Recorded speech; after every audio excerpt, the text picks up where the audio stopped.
Alabado sea el nombre del Señor. Hermanos míos, las bienaventuranzas, ellas hablan de cada uno de nosotros, pues todos reconocemos nuestra verdadera identidad. Nosotros somos los pobres de espíritu, nosotros somos los que lloran, somos los mansos, somos quienes tienen hambre y sed de justicia. También nosotros somos los misericordiosos. Jesús se dirigió a nosotros como los limpios de corazón. Y aún más, Él nos llamó los pacificadores. Miren, hermanos, estas son las características verdaderas del auténtico siervo del Señor. Estas características nos hacen naturalmente dependientes de la bendición del Señor. El Señor nos hizo felices, hermanos, pero hay algo muy importante que debemos recordar. Necesitamos ser bendecidos por el Señor. En las palabras del rey David, al acercarse al Señor, Él mostró lo que somos, pobres y necesitados. Mas hay una cosa, el Señor. El Señor atiende, hermanos, a cada una de nuestras necesidades. Y vamos a ver aquí, es que cuando el Señor nos habla de las bienaventuranzas, Él dijo esto y al mismo tiempo nos proveyó de todo lo necesario. ¿Por qué? Porque el Señor nos da, vean lo que Él nos da, el reino de los cielos. Él nos da el consolador. Él nos da la herencia, la nueva tierra. El Señor nos da la justicia. El Señor ejerce sobre nosotros su misericordia. Y más aún, el Señor nos permite contemplarlo, es decir, nos concede la visión de Dios. Y además el Señor nos adopta como hijos, nos da la adopción de hijos. Entonces, hermanos, vamos a hablar sobre las bienaventuranzas y comenzaremos con la primera de ellas. Como leímos en Mateo capítulo 5, versículo 3, esta expresión, bienaventurados los pobres en espíritu, significa pues espiritualmente pobres en nosotros mismos. Pero hay algo importante. Solamente aquel que posee y reconoce verdaderamente su pobreza espiritual es quien podrá comprender su necesidad de ser enriquecido por el Señor. Y por eso es que busca entonces las riquezas del Señor Jesús. Él se siente y se posiciona ante el Señor en nuestra condición de necesitado. Y necesitados somos en todos los sentidos. Por eso, hermano, vamos a ver ahora algunas referencias bíblicas sobre el sentido de la pobreza espiritual, para entender cuán pobres somos espiritualmente y cuánto necesitamos la riqueza de Jesús. Allá en el Antiguo Testamento todavía, en 2 Corintios capítulo 6, versículo 10, el apóstol dice, como pobres, mas enriqueciendo a muchos. ¡Qué maravilla! El salmista ya expresaba esto en el Salmo 40, verso 17, diciendo, aunque afligido yo y necesitado, Jehová pensará en mí. El salmista ya expresaba esto en el Salmo 40, verso 17. Aquel ahora que se considera rico, Jehová se juzga rico, pensará como fue el caso de la iglesia de la Odisea, la última carta del Apocalipsis, cuando la iglesia decía así, yo soy rico y me he enriquecido y de ninguna cosa tengo necesidad. Porque cree que las riquezas materiales vuelven a una persona espiritualmente rica. Eso es un engaño. Pero el Señor se dirige a esa iglesia y le dice, ¿y no sabes que tú eres un desventurado, miserable, pobre, ciego y desnudo? Sin embargo, para la iglesia de Esmirna, la segunda carta del Apocalipsis, era una iglesia que se consideraba pobre. Y el Señor, al dirigirse a aquella iglesia, le dice así, yo conozco, comillas, tus obras y tu tribulación y tu pobreza, pero tú eres rico. Comillas, el Señor llamó a quien se decía pobre y necesitado, mas a quien decía rico soy, el Señor dijo, ¿no sabes que eres pobre? Entonces, hermanos, la promesa del Señor para nosotros es que reconozcamos nuestra riqueza espiritual. Aún nuestra pobreza humana, pero en contrapartida, la riqueza que tenemos en Jesús. Porque Él nos garantizó una cosa, de ellos es el reino de los cielos. El reino entonces, hermanos, nos pertenece. Y hay más, toda su riqueza, las riquezas provenientes del reino de Dios. Alabado sea el Señor. Este reino ya es una realidad, hermanos. Ya es una realidad para nosotros hoy. Hoy el Señor, nuestro Dios, reina en nuestras vidas y en su iglesia. Vivimos las riquezas de este reino. Porque el Señor Jesús garantizó esto a sus discípulos al decir en Lucas 17, versículo 21, porque he aquí el reino de Dios está entre vosotros. Así que vivimos el reino de Dios. El Señor Jesús, en segunda carta a los Corintios, Pablo dice que siendo rico se hizo pobre. ¿Para qué? Para que por su pobreza fuéramos enriquecidos. Alabado sea el Señor. La bendición del Señor, según el rey Salomón, el hombre más rico del mundo. Él decía que la bendición del Señor enriquece y no añade dolor. Esto lo dice en Proverbios capítulo 10, versículo 22. Entonces, las riquezas del reino son, según lo que Pablo dice a los Efesios, el evangelio de las inescrutables riquezas de Cristo. Son riquezas del reino, incomparables a otras riquezas. El Señor Jesús es quien nos fortalece con su poder. Y la expresión bíblica muestra que el Señor Jesús nos fortalece conforme a la riqueza de su gloria. Es la gloria de Jesús que nos enriquece y que nos fortalece para que seamos vencedores. Ahora, en el Evangelio de Mateo, vamos al versículo del capítulo 5, versículo 4, cuando habla de la bienaventuranza de los que lloran. ¿Qué dice allí? Dice así: bienaventurados los que lloran, porque ellos recibirán consolación. ¿Por qué aquellos que lloran? Hermanos, esto se refiere a los que sufren, a los que principalmente se lamentan por varias razones. Por ejemplo, aquellos que se lamentan y que lloran por sus pecados. El profeta Jeremías, llamado el profeta llorón, es conocido así, porque su llanto, su lamento, en el libro de Lamentaciones, en el capítulo 3, versículo 39 dice: ¿por qué se lamenta el hombre viviente? ¿De qué se queja pues el hombre viviente?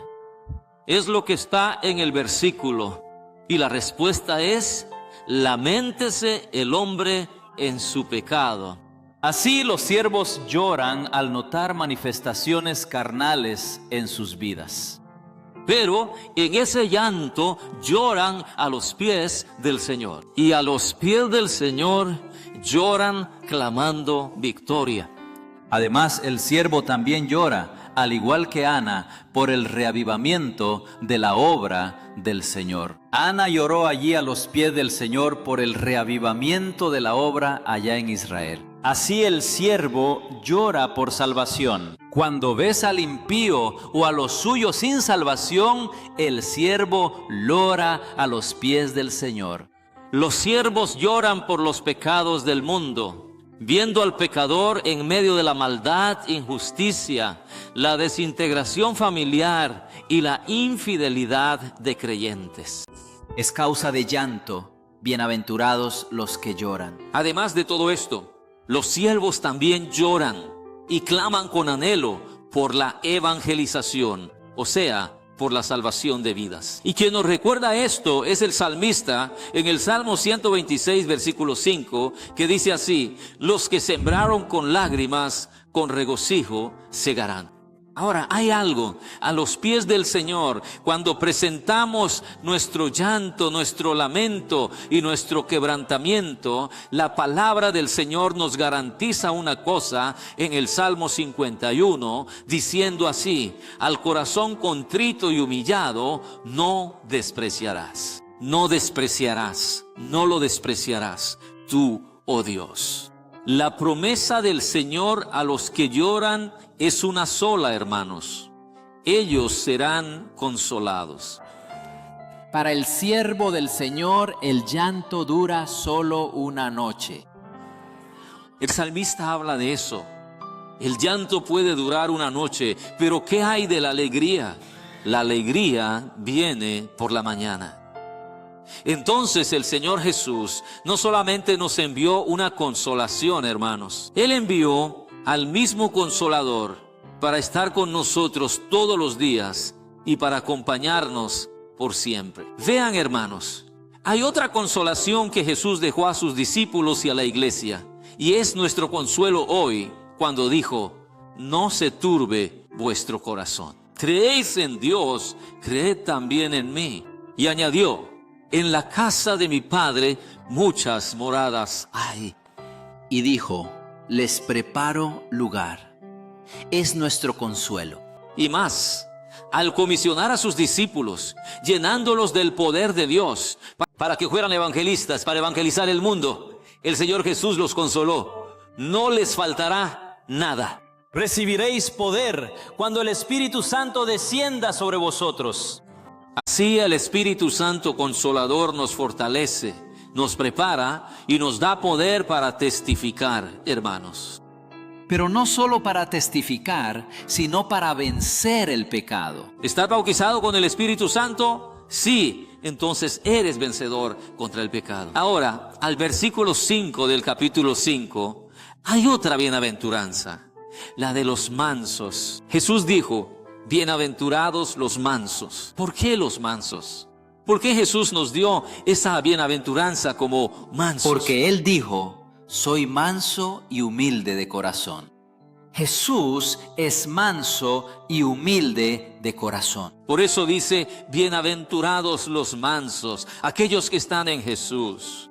La Biblia nos muestra en el Antiguo Testamento A un hombre el más manso que existía. era Moisés. Y allá en el libro de Números, en el capítulo 12, verso 3, la palabra de Dios dice que Moisés era el varón más manso de todos los hombres que había sobre la tierra en aquellos días.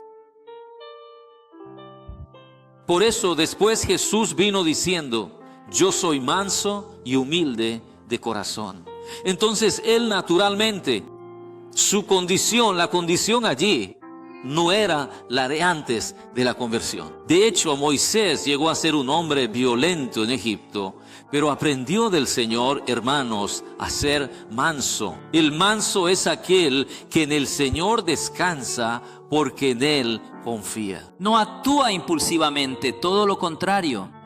Porque la agresión y la violencia, por lo general, son características de aquellos que sienten que deben luchar por sus derechos, por respeto. Pero él se olvida de una cosa: él se olvida de la recomendación del salmista. Porque el salmista dijo en el Salmo 37, verso 4: deleítate a sí mismo en Jehová, y Él te concederá las peticiones de tu corazón. Y aún hará más: exhibirá tu justicia como la luz. ¿Dónde sobresalir tu justicia? Exhibirá tu justicia como la luz. Y por fin, dice el Señor, y Él te concederá las peticiones de tu corazón. En Salmos 37, del 4 al 6, entonces el propio Santiago, que escribió su carta, la carta de Santiago, en el capítulo 3, versículo 13, dice lo siguiente: ¿quién es sabio y entendido entre vosotros? Muestre por la buena conducta sus obras en sabia mansedumbre. Entonces el sabio y entendido es aquel que a través de sus reacciones y sus acciones demuestra que es sabio y entendido porque realiza las obras del Señor. El salmista, en cuanto a las decisiones precipitadas de las personas, siempre decía lo siguiente, y en el Salmo 40 decía: pacientemente esperé a Jehová. Y por haber esperado con paciencia en el Señor escuchó mi clamor. Es el Salmo 40. Entonces, hermanos, la mansedumbre es fruto del Espíritu Santo. Es evidencia de la operación del Espíritu Santo en la vida de aquel que sirve al Señor. Pues el apóstol Pablo a Timoteo, en su segunda carta, capítulo 2, versículo 24, miren lo que Pablo le escribió. Le dijo así: porque el siervo del Señor no debe ser contencioso, sino amable para con todos, apto para enseñar, y aún más, observen, sufrido. Esa es la postura del siervo manso, Así la promesa del Señor para los mansos es esta, hermanos. ¡Qué promesa tan gloriosa! Ellos heredarán la tierra. Esa tierra que Jesús preparó, ellos la heredarán. Así recordamos al apóstol Pedro. El apóstol en 2 Pedro afirmó: pero nosotros esperamos, según sus promesas, cielos nuevos y tierra nueva, en los cuales mora la justicia. Por consiguiente, esta es la herencia de los que Ahora, son en el versículo mansos 6 del de capítulo corazón. 5 de Mateo. Cuando Jesús habla de otra bienaventuranza, Él dice: bienaventurados los que tienen hambre y sed de justicia. Hermanos, debemos buscar el reino de Dios y su justicia. Nuestra hambre y sed de justicia está exactamente en buscar primero el reino de Dios y su justicia. Porque en la justicia de la ley, el hombre tendría que cumplir la totalidad de los mandamientos. Y el mismo Moisés, escribiendo Deuteronomio capítulo 6, versículo 25, dice así: y tendremos justicia cuando cuidemos de poner por obra todos estos mandamientos. Pero hay un detalle: por la gracia del Señor, la justicia de Dios se manifiesta por la fe en Cristo, hermanos. Pablo se lo dijo a los romanos. Escribiendo a los romanos, habló de la ley, de la gracia y la justicia. Él dijo que nuestra justicia se manifiesta por la fe en Jesús. Romanos 3:22. Por fe fuimos justificados. ¿Y saben por medio de quién? Por medio del Señor Jesucristo. Romanos 5, versículo 1 dice: justificados pues por la fe, tenemos paz para con Dios por medio de nuestro Señor Jesucristo. Entonces, en la condición de justificados, queremos más que eso. Queremos ser justos. Sin embargo, aprendemos que el Señor Jesús, Él, hermanos, es quien es nuestra justicia. Entonces, todavía en Romanos capítulo 3, versículo 22, comprendemos que en el reino de Dios somos saciados no por nuestra justicia, hermanos, sino por la justicia de Dios, por la fe en Jesús. Y el reino de Dios, Pablo dijo, no es comida ni bebida, pues comida y bebida sacian cuerpo y carne, mas el reino de Dios es justicia, paz y gozo en el Espíritu Santo. Es con eso que somos saciados. Nuestra hambre y sed de justicia, hermanos, es saciada por la justicia, paz y gozo del Espíritu Santo. Maravilla. Entonces, quien siga la justicia, conforme a Proverbios capítulo 21, versículo 21, el rey Salomón dice lo siguiente: el que sigue la justicia y la misericordia hallará la vida, la justicia y la honra. Y no solamente la vida, sino la justicia y la honra. La promesa del Señor a los que anhelan justicia, hermanos, no podía ser otra: ellos serán saciados. Alabado sea Dios. Y allí en el Evangelio de Lucas capítulo 18 versículo 6, Él cuenta la parábola del juez. Él dice así: y dijo el Señor, oíd lo que dijo el juez injusto. ¿Y acaso Dios no hará justicia a sus escogidos que claman a Él día y noche? ¿Se tardará en responderles? Nuestra justicia del Señor viene y no fallará. Y queremos ser justificados. Y muchas veces, incluso más que eso, queremos ser justos. Pero aprendemos una cosa, Y Señor recapitulando Jesús aquí. es nuestra justicia. Él es quien trata nuestra causa. El Señor Dios dijo: mía es la venganza, yo pagaré, dice el Señor. Hermanos, en el Señor Jesús y en su reino fuimos saciados con la justicia divina de Dios por la fe. Y la fe en Jesús, como dice en Romanos 3:22. Ahora el reino de Dios es justicia divina y paz espiritual, pero también es gozo del Espíritu Santo. Debemos entender esto. Por eso, si le pedimos a Dios que nos haga justicia, lo hacemos demostrando, según el versículo 26 de la carta a los Romanos en el capítulo 3, acompáñenme mientras hago la lectura, cuando dice así: con la mira de manifestar en este tiempo su justicia, A fin de que Él sea el justo y el que justifica al que es de la fe de Jesús. ¡Qué maravilla! Saludo a todos los hermanos aquí en Mahanaim y en todas las iglesias que nos oyen con la paz del Señor Jesús. Continuando este estudio, llegamos ahora a la quinta bienaventuranza. Podemos decir la quinta característica del siervo de Dios.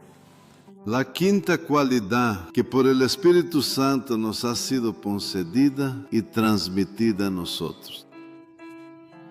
Nosotros somos los misericordiosos. Hermanos, fuimos objeto de la misericordia de Dios. Entendemos lo que es de hecho la misericordia. El Señor manifestó su compasión y gran misericordia en la persona del Señor Jesús. En Jesús dice, la justicia y la paz se besaron. Ese es un salmo profético, el Salmo 85, versículo 10. Y nos damos cuenta de que en efecto la justicia de Dios se ejerce con misericordia. El Señor siempre nos trata misericordiosamente. Él es justo, pero en el Señor Jesús, reitero, la justicia y la paz, la misericordia, se besaron, se unieron. Y todos los actos del Señor están impregnados de la verdad de Dios y también de justicia, del amor de Dios y de la misericordia de Dios. El Señor Jesús, amados hermanos, Él era muy sensible al sufrimiento de aquellos que lo rodeaban. El Señor Jesús tuvo compasión y actuó por el necesitado. Él era compasivo.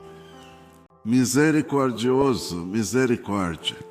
También es compasión, es actuar con bondad y con mucha benignidad.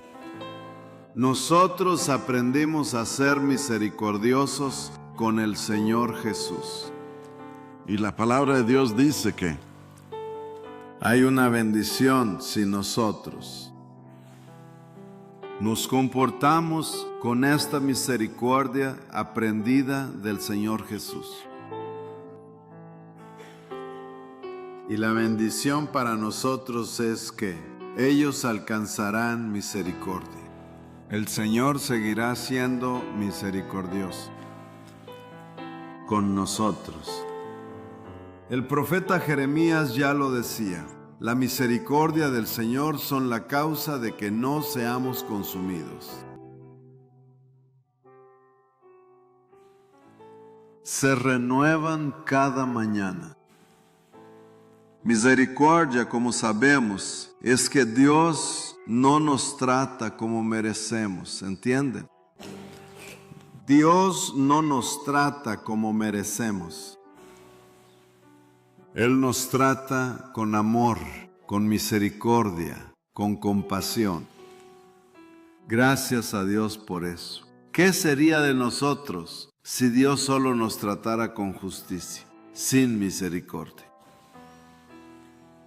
Hermanos, el Señor es así.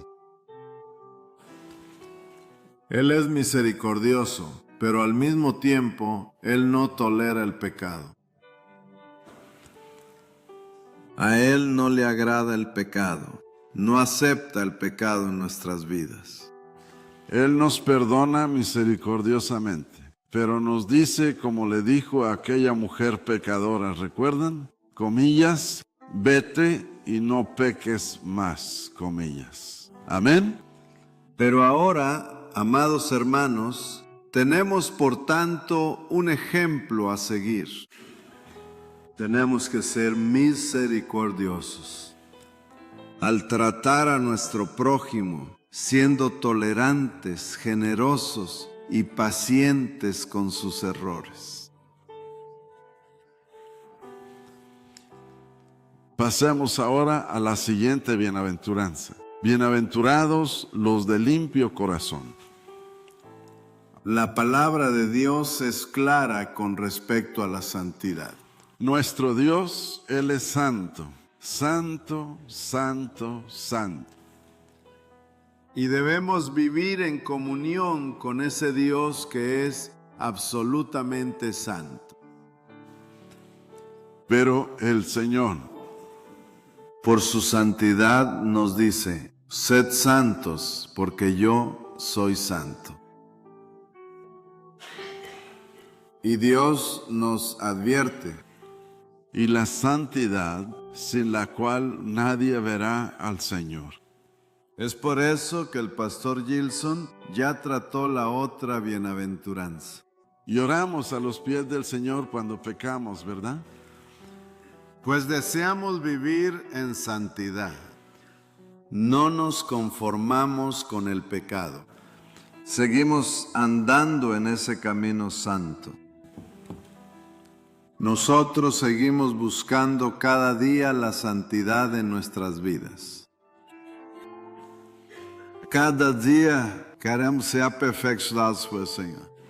Queremos más de Cristo, pero también más de su gracia y poder para ser victoriosos cada día sobre el pecado. Y David entendía esto. Él sabía que con sus propios esfuerzos jamás conseguiría agradar al Señor. Jamás conseguiría vivir en santidad. Por eso es que él oraba al Señor y decía, crea en mí, oh Dios, un corazón limpio. El que desea la santidad, el que ama vivir agradando al Señor en todo. Y es importante que oremos de la misma forma, ¿no? Señor, examina mi corazón y ve si hay en mí camino de perversidad. y recordando ciertamente las palabras que el Señor le había dicho a Samuel en la unción de David, El Señor dijo, el hombre mira lo que está delante de sus ojos, pero Jehová mira el corazón. al Señor no le ocupa principalmente nuestro comportamiento externo, sino en primer lugar nuestro corazón, porque de él proceden las fuentes de vida, lo sabemos. Pero con David, que decía, Señor, crea en mí un corazón limpio. ¿Qué dijo el Señor?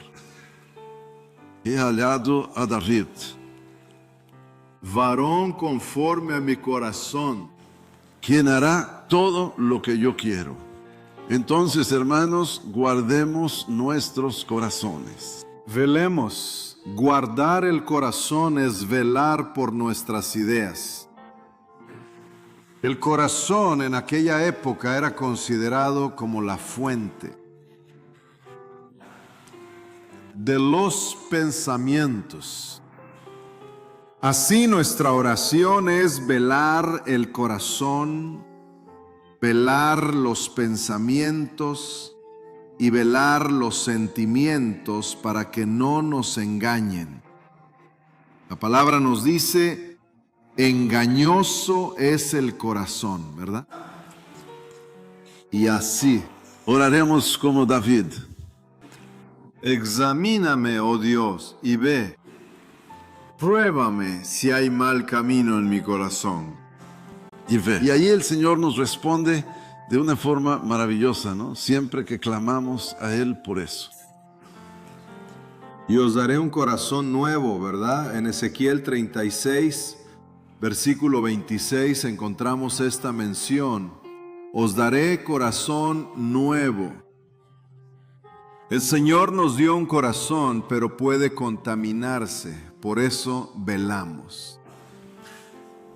Crea en mí, Señor, un corazón limpio. Esa limpieza, obviamente, ¿qué exige de nosotros?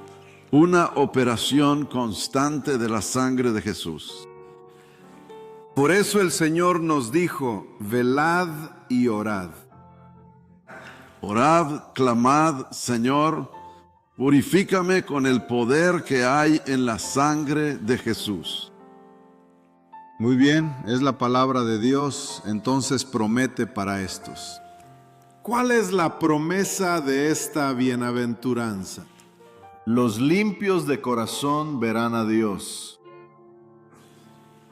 Esos verán a Dios. Ellos Viven en santificación. viven en comunión con Dios, en santificación. La comunión es constante. Limpios de todo pecado. Tenemos acceso al trono de gracia. Por este nuevo y vivo camino, la sangre de Jesús. Y así podemos ver, contemplar las manifestaciones del amor de Dios en nosotros, en nuestras vidas. Pasemos a la siguiente bienaventuranza. Bienaventurados los pacificadores. Palabra de Dios nos recuerda constantemente que la paz del príncipe de paz debe reinar en nuestros corazones. No es solo una paz superficial, sino una paz que nace en lo profundo de nuestro corazón. Esa paz que recibimos del Señor Jesús. La paz os dejo, mi paz os doy. Palabras del Señor Jesús a sus discípulos, palabras para todos. Y la paz que el Señor pone en nuestros corazones no es solo para disfrutar una paz interior, sino también para que la promovamos. Bienaventurados los pacificadores. Ellos no siembran cizaña, ¿cierto? Ellos no se acercan a un hermano y le dicen, mira, ese hermano habló mal de ti. La palabra de Dios habla sobre eso. Ay de aquellos que siembran contiendas entre los hermanos. Solo le transmitimos a un hermano algo que edifique. Por ejemplo, él dijo que te ama. De hecho, no recibes bendición oye un mensaje así, pero cuando alguien llega y te dice, a ese hermano no le agradas. Y eres tentado de sentirte agobiado, triste, ¿no? Entonces, hermanos, cuidemos las palabras. Pacificadores, nós sembramos paz. Si alguien quiere ser contencioso, dice el apóstol Pablo, no tenemos esa costumbre. Cita la palabra. Y el Señor claramente nos habla a través del apóstol Pablo. Él nos confió el ministerio de la reconciliación. 2 Corintios, capítulo 5, versículos 18 a 20. El Señor nos dio el ministerio de la reconciliación. Todos saben qué es la reconciliación, ¿no? Es promover la paz entre dos enemigos, dos adversarios. Obviamente, es nuestra paz con Dios, ¿verdad que sí? A las personas que por naturaleza son enemigas de Dios y aún no se han arrepentido, promoveremos su reconciliación con Dios. Pero también vamos a ejercer ese ministerio de la reconciliación En la iglesia, reconciliar enemigos, qué maravilloso. Aquel hermano no simpatiza con él, pero voy a reconciliarlos. Tengo un plan, ¿no? ¿No es verdad? Voy a acercarlos, voy a hacer eso. Hermano, ¿qué piensas de ese otro hermano? No me agrada. Ora por él y verás qué bendición recibirás al orar por él. Voy con el otro y le digo lo mismo. De repente se aman y se reconcilian. Ese es nuestro ministerio, amados hermanos. Y la iglesia, como ya lo dije antes, es usada para exhortar a los pecadores a que se reconcilien con Dios. Establecemos paz entre el mundo, enemigo de Dios, y nuestro Señor, nuestro Dios.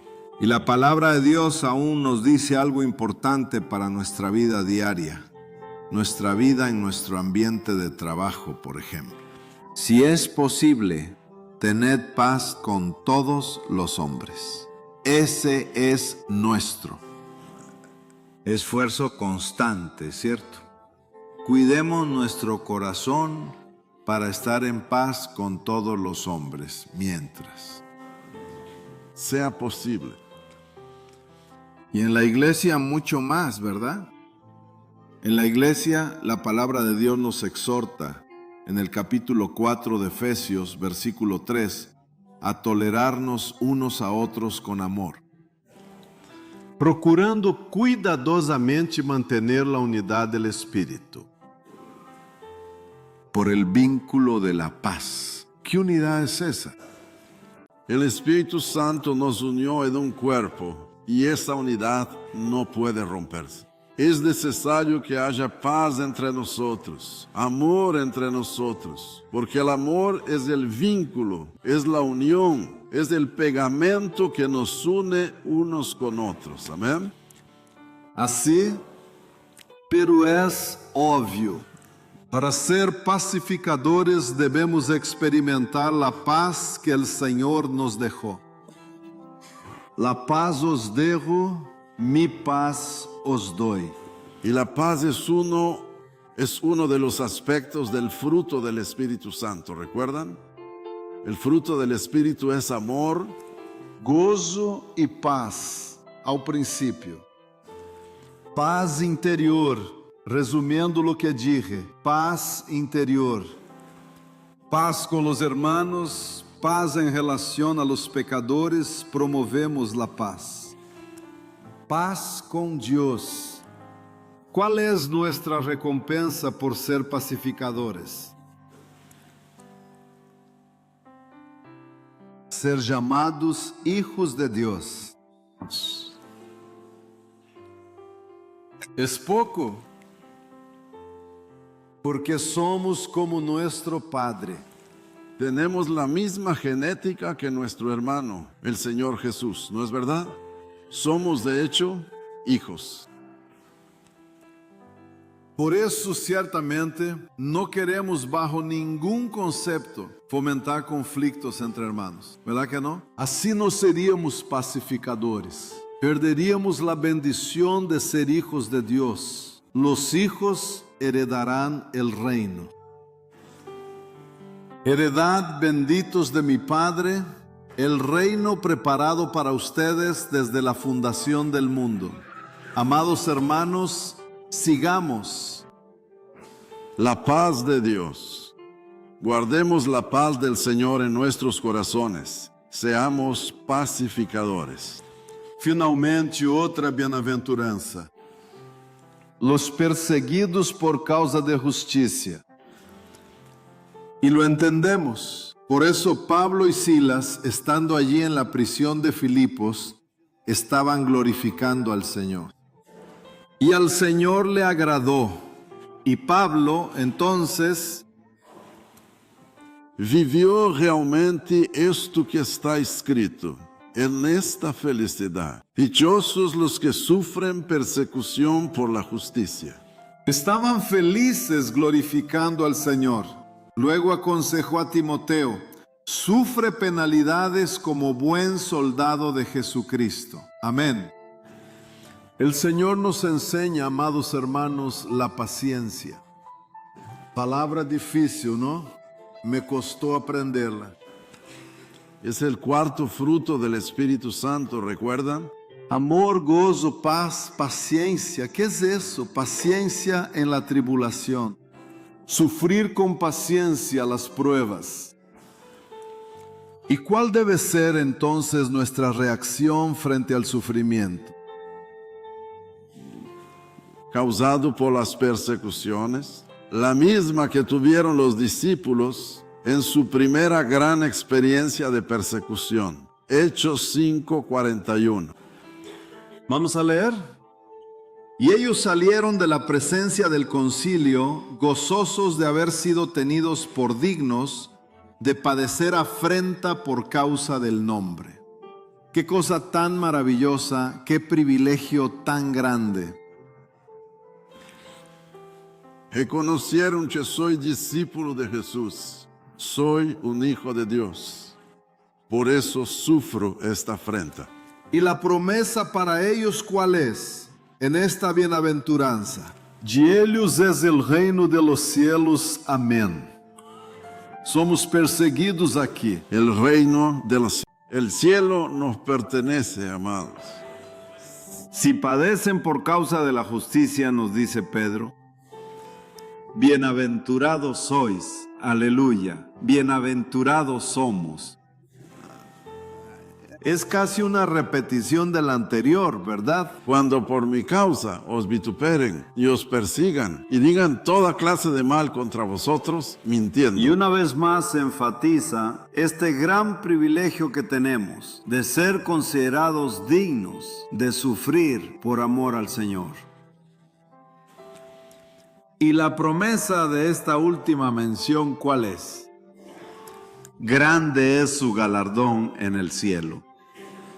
Aleluya, amados hermanos, nos alegramos no solo porque somos perseguidos por amor a Cristo, sino porque habrá una gran recompensa para nosotros en los cielos. Habrá un reconocimiento de parte de nuestro Dios y Padre De que realmente somos merecedores de una recompensa. ¿Cuántas bendiciones tiene el Señor para nosotros? Ya estaríamos satisfechos con solo llegar al cielo, ¿no es verdad? Llegué al cielo, voy a vivir eternamente feliz aquí. Pero el Señor, además de darnos vida eterna y felicidad completa, nos concede las moradas celestiales. Voy a prepararles un lugar, ¿recuerdan? y tendremos acceso constante al trono de la gracia, al Todopoderoso, Creador de cielos y tierra. Y tendremos comunión perfecta con nuestro Salvador, el Señor Jesús. Aún con todo esto, el Señor dice, no, todavía les daré un premio, una recompensa. Alabado sea el Señor. Es el amor de Dios, ese amor que manifiesta, manifestará y que seguirá manifestando hasta en la eternidad. ¿Todo esto por qué? Porque le servimos con amor y celo. Dedicación. Y abnegación. Abnegación, difícil palabra. Es negarnos a nosotros mismos.